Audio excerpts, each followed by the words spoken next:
देश का असर भी दिखने लगा है। सभी धार्मिक स्थलों में लाउड स्पीकर की आवाज धीमी कर दी गई है। लखनऊ में जायजा लिया हमारे संवाददाता अविनाश सिंह ने।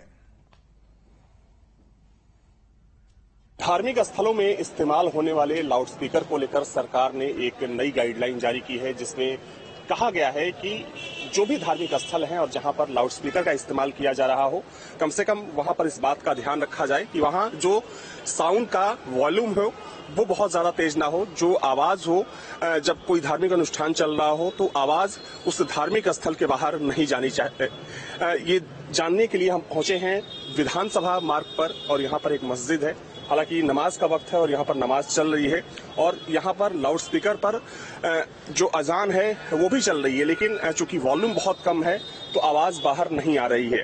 तो यहाँ कह सकते हैं कि जो सरकार की तरफ से दिशा निर्देश जारी किए गए या जो गाइडलाइन जारी की गई है, उस गाइडलाइन का यहाँ पर पूरी तरीके से पालन किया जा रहा है, क्योंकि चूंकि पहले यहाँ पर जब अजान होती थी तो जो आवाज होती थी आवाज बाहर जाती थी, लेकिन 3 से 4 दिन पहले ही मुख्यमंत्री ने निर्देशित किया कि लाउडस्पीकर पर आवाज बहुत तेज नहीं होनी चाहिए।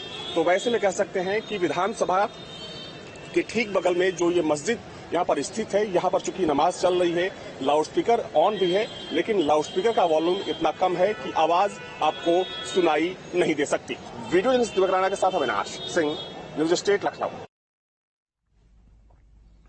तो ऋषिकेश एम्स में उपकरण घोटाले को लेकर छापेमारी। यूपी, उत्तराखंड, हरियाणा में सीबीआई की छापेमारी। इस वक्त की बड़ी खबर आपको बता रहे, उपकरणों और दवाइयों की खरीद में घोटाला हुआ था। 26 संस्थानों पर की जा रही है कार्रवाई।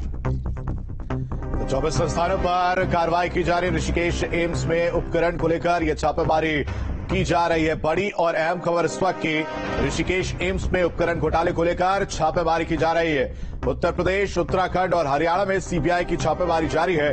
उपकरणों और दवाइयों की खरीद में जो घोटाला हुआ था उसको लेकर यह छापेमारी की जा रही है। 3 राज्यों में, उत्तर प्रदेश, उत्तराखंड और हरियाणा में भी ये छापेमारी देखने को मिल रही है। 24 संस्थानों पर कार्रवाई की जा रही है। तो 24 संस्थानों पर की जा रही है कार्रवाई। ऋषिकेश एम्स में उपकरण घोटाले को लेकर छापेमारी हुई। वाराणसी के ज्ञानवापी परिसर में पूजा अर्चना और वीडियोग्राफी कराने के मामले को लेकर कोर्ट 26 अप्रैल को सुनवाई करेगा। कोर्ट ने मामले में प्रशासन को पहले ही आदेश जारी किया हुआ है। इसको लेकर प्रशासन ने कोर्ट में 20 अप्रैल को जवाब फाइल किया था। देवादिदेव महादेव जब काशी आए और स्वयंभू ज्योतिर्लिंग की स्थापित की, उस समय माता पार्वती भी उनके साथ ही रहीं, और माता पार्वती का मंदिर श्रृंगार गौरी के नाम पर ज्ञानवापी परिसर में बनाया गया, जो आज के समय में ज्ञानवापी मस्जिद की पश्चिमी छोर पर स्थित है। हालांकि इसे लेकर के कोर्ट में इस समय सुनवाई चल रही है। हिंदू पक्ष का ये मानना है कि ज्ञानवापी परिसर में श्रृंगार गौरी का जो मंदिर है, वहां पर हिंदुओं को दर्शन पूजन की अनुमति मिलनी चाहिए। इसको लेकर एक रिट भी दाखिल की गई है, जिसकी सुनवाई लगातार चल रही है। वाराणसी में ज्ञानवापी परिसर में मौजूद मां श्रृंगार गौरी की प्रतिमा की पूजा अर्चना का मामला कोर्ट में है, जिसको लेकर कोर्ट 26 अप्रैल को सुनवाई करने वाला है। कोर्ट की तरफ से इस मामले में 8 अप्रैल को कमिश्नर की नियुक्ति की जा चुकी है। विशेषकर यह मुकदमा राकेश सिंह बनाम उत्तर प्रदेश सरकार, मुकदमा नंबर 693, ये 18 अप्रैल 2021 को फाइल किया गया था, और उसी दिन माननीय न्यायालय ने हमारे केस को स्वीकार करते हुए वीडियोग्राफी का आदेश पारित कर दिया था। एडवोकेट कमीशन अपॉइंट कर दिया गया था और सभी विपक्षियों को नोटिस दे दिया गया था। दरअसल रेखा पाठक की तरफ से 18 अगस्त 2021 को सिविल जज की अदालत में याचिका दायर की गई थी, जिसमें भक्तों को मां श्रृंगार गौरी के दैनिक दर्शन पूजन की मंजूरी देने की मांग की गई थी। साथ ही मांग की गई थी परिसर में मौजूद हिंदू देवी देवताओं की मूर्तियों को क्षति पहुंचाने से प्रतिवादियों को रोका जाए।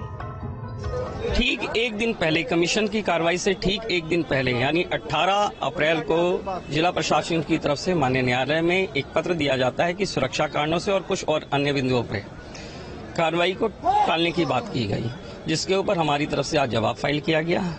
लगभग 1.5 घंटा इस पे बहस चली, और जो इस पे आदेश है वो 26 अप्रैल के माननीय न्यायालय ने सुरक्षित कर लिया।